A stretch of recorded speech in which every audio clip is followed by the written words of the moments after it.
Senator Ludlam. Thank you, Mr Deputy President. This is the third time in as many years that we've been called up to speak on a package of carbon price bills in this chamber, and unlike the first two opportunities, I'm delighted to rise to speak on this occasion. What a difference an election makes.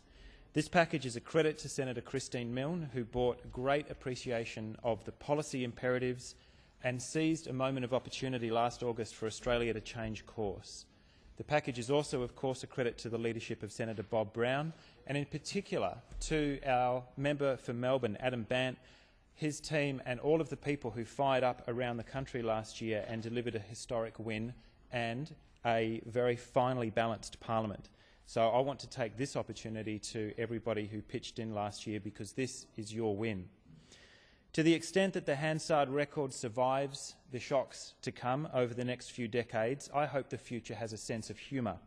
The contributions from opposition MPs in this debate have ranged from carefully measured, but ultimately pointless, as Senator Humphrey's contribution just was, through to carefully cultivated scientific illiteracy, to the purely infantile.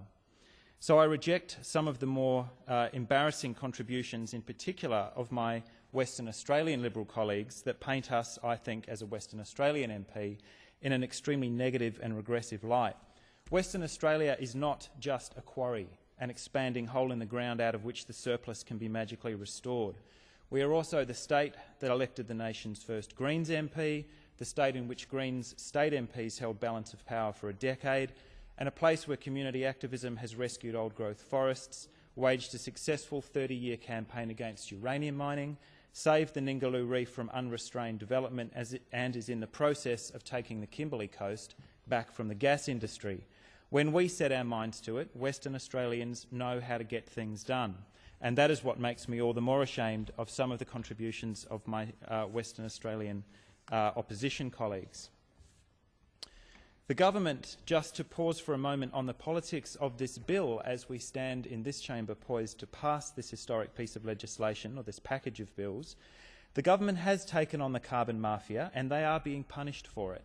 But to government MPs, I say this too will pass. There is real political courage here and I want to acknowledge it. The carbon price, as Senator Humphreys reminded us, is unpopular. Why would that be? Well, it's because Tony Abbott and Senator Barnaby Joyce and colleagues have been crisscrossing the country telling people that the carbon price is going to give them leprosy. Of course it's unpopular.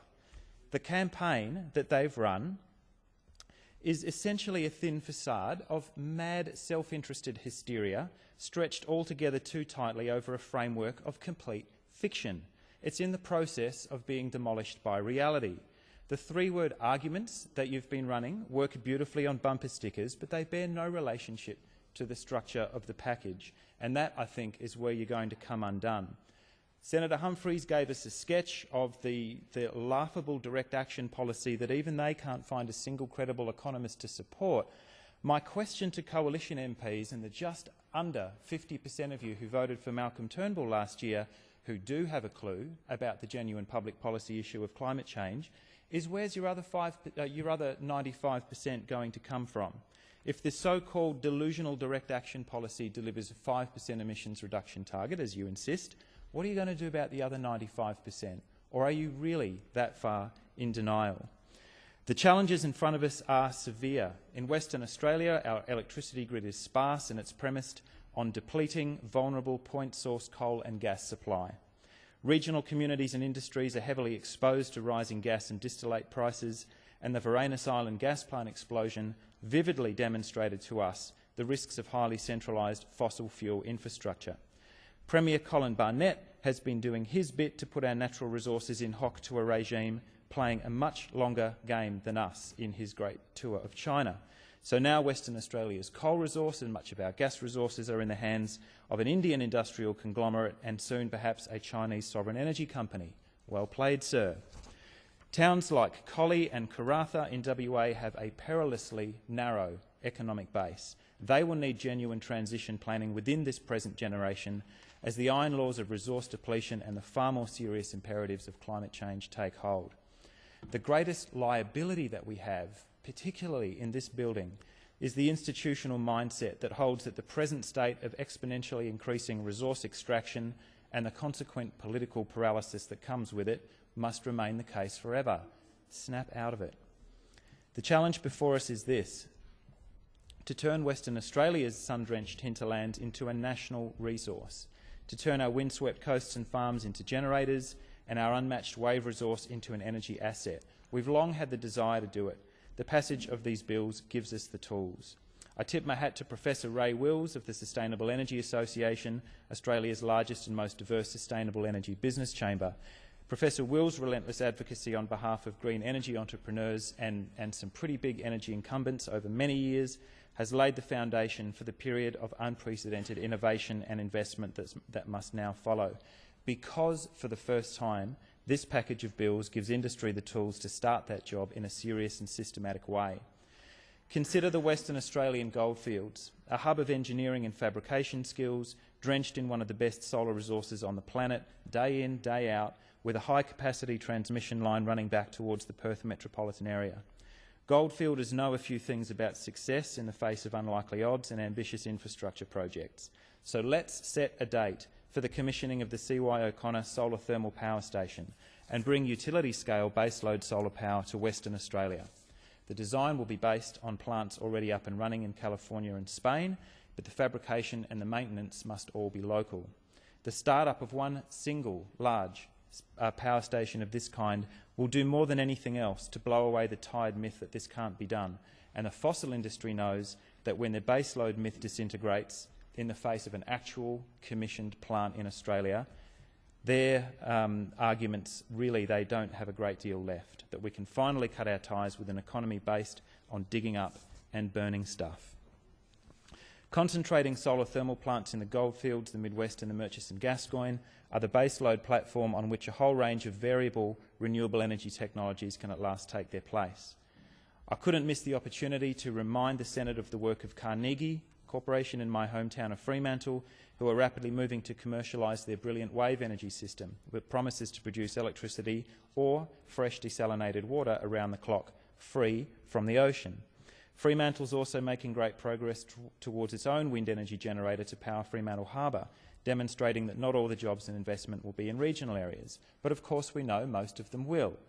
In particular, I want to point out another project that's just been stalled and starving for funds until this package is able to pass this Parliament, the Narrogin bioenergy endeavour that's been under study in the wheat belt for many, many years now and has just lacked that final kick to get it over the line. It is my firm hope that this package will give that project and many others the funds that they need and the institutional support that they need to get up and running. This package won't get us to 100% renewable energy status, obviously, but it starts us along the way. That's the important thing, and it's the key difference between this package and the friendless CPRS that this Parliament rejected twice. We know that climate change, if it's not addressed, will have grievous impacts on Western Australia. Many have spoken justifiably about the Great Barrier Reef. I want to speak up for its Western Australian equivalent, the Ningaloo Reef on the northwest coast, which rivals the GBR in beauty and biodiversity, and it also supports a multi-million-dollar tourism industry. It is under threat from warming and acidifying oceans. If current trends in the climate continue, the southwest of Western Australia will potentially experience 80% more drought months by 2070, and that will wipe out one of the world's most biodiverse botanic regions at enormous cost to us all. In Western Australia, up to $30 billion in assets, that's more than 20,000 residences, 2,000 commercial buildings, 9,000 kilometres of roads, are at risk from sea level rise. And along the west coast and southern coast, the sea level is rising actually faster than the rest of than most of the world average, or the average around Australian coasts. And so we don't believe that this package or that Australia acting unilaterally will fix all these things. And this again goes to the more ignorant comments of some of the coalition participants in this debate that if we pass this package, or Senator Joyce asking as to how many decimal places this package will reduce the temperature of the world, is simply to completely misread what is going on here. The whole planet needs to join this effort, and I certainly wouldn't want to be stuck in a lifeboat with a hole in it with coalition MPs who'd be sitting up the back with their arms folded, demanding that they wouldn't be bailing until everybody else was. We know that the package isn't perfect. As Senator Milne acknowledged, the transport aspects of this package are a real missed opportunity. There are perverse incentives and there are things in here that will need to be fixed, and I think it's extremely unfortunate that the government hasn't listened to groups like the Australian Railway Association, the Bus Industry Confederation and other transport advocates who have analysed these flaws and proposed sensible solutions that in no way undo the basic architecture of the package. We know, however, that other things will be needed. There are some promising signs, for example, in the National Urban Policy. This shows the way, I think. We have the beginnings of major institutional reform outside the price instrument, so beloved of economists, but we won't know if these things are worth anything until we see substantial resources shifted into public transport, cycling and urban consolidation and renewal. Not little $20 million pilot projects, but large-scale sustained investment. The freight task is still planned, as far as I can tell, essentially in a fossil vacuum. There is very little institutional appreciation of the importance of rail in tackling a much larger fraction of our freight task. And if the government doesn't see fit to fund the infrastructure by, as they've done, excluding petrol from this package, then funding will need to come from consolidated revenue instead of vastly expensive and obsolete urban freeway infrastructure.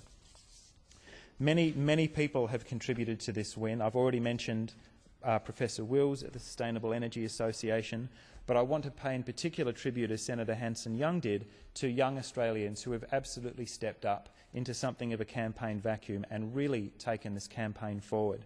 Speaking in particular of the Australian Youth Climate Coalition, the people who've been storming this building, visiting electorate offices around the country. In my home state, Ellen Sandel, Jane Stabb and Nick Taylor from the AYCC, who are just doing the work. It's not all particularly glamorous, but they're getting out there, banging on doors and making sure that the voices of the people who will actually be bearing the brunt of the policy decisions we make in the here and now are heard in this building and are heard in electorate offices everywhere in the country. Also, groups like Micah Challenge, who have, I think, taken the very important step of recognising the importance of climate in abolishing global poverty, groups like Oxfam who have also taken the lead, and of course the Australian Conservation Foundation and the climate action groups all around the country who have played such an important part of bringing this campaign forward. I want to pay particular tribute to Matthew Wright and the team from Beyond Zero Emissions for showing us that it can be done. And maybe the model for 100% renewable Australia won't be precisely as they've proposed, but they've taken the bold step of just doing the engineering work that should really have been done by state and federal governments and putting a serious challenge on the table in front of policymakers to say, the engineers and the technologists say this can be done. Over to you, policymakers, to make it happen. In WA, the folks at Sustainable Energy Now, which is a wonderful group of engineers and energy advocates who have simply done what Western Australian energy authorities should have done a long time ago and come up with a model for how to get to 100% in Western Australia on the South West integrated system. It's a superb piece of work and it deserves to be resourced. Other groups like Doctors for the Environment, in particular I'd single out Dr George Crisp in Western Australia for reminding us of the health consequences of getting this wrong. And people doing the grassroots work like Kamala and Alex from Safe Climate Perth, who are really quite tireless, linking these issues to larger issues of global poverty and global inequality. The Greens know that this package is only the first step, but that this is the real thing. It's the first turning of the ship away from a fossil-dependent economy towards a society whose prosperity is founded on the gigantic and essentially infinite flows of renewable energy. That tortured, groaning and shrieking sound coming from below decks, that's Mitch Hook and the Australian Coal Association recognising that this really is the first turning of the ship, that the world has changed and that it won't be changing back.